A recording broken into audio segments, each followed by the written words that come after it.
In a world of business casual, what do people wear to job interviews these days? Yeah, it's confusing. It's definitely trickier than you would think. The fact of the matter is that what is business casual in one environment doesn't always translate over into another company. So, a couple of things that I always recommend. First is do some sleuthing around before you go to an interview. Thanks to the internet these days, you can pull up a company's website, take a look to see if they have any photos so you can get a sense of what people are wearing at the workplace. You can, even if it's a place that's close by, go take a drive, sit in the parking lot, see what people are wearing as they come out. So you really want to match the style of the company. You want to match the style. With that said, I think you can never go wrong by erring on the side of being too professional. So you want to match the style, but you always want to keep it professional. So if you're going into an environment where, let's say, everybody is wearing blue jeans, you don't necessarily want to wear blue jeans, but I wouldn't go in wearing a suit either.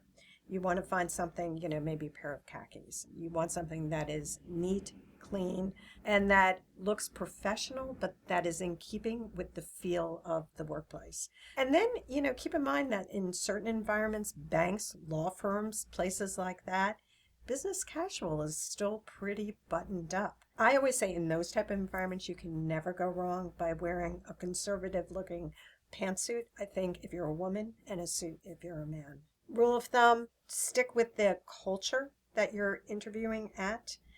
Keep it professional, and when in doubt, do your homework ahead of time. So how about if you're an older person and you haven't bought a suit or a blazer in years? Mm-hmm. You don't necessarily want to pull out your 30-year-old blazer. Invest in some more contemporary cuts of your clothes? Definitely. You really need to think about that in terms of it being an investment as opposed to an expense. And what I always recommend people do is you can go to some of the larger department stores and ask to work with a personal shopper there. A lot of them have free personal shopping services. And so you can get somebody to assist you and help you pick out those outfits. But it's worth the money. You want to look good. And how about, let's go to the other end of the spectrum for the youngsters, right? Mm-hmm. So the 20-somethings that are in their first job and don't necessarily have their conservative clothes on. Right.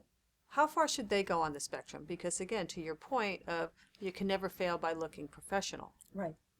Do we get them a little bit out of their comfort zone of kind of their funky clothes? Yeah. Again, unless you're going into a very artsy and creative environment, in which case you want your personality to come across.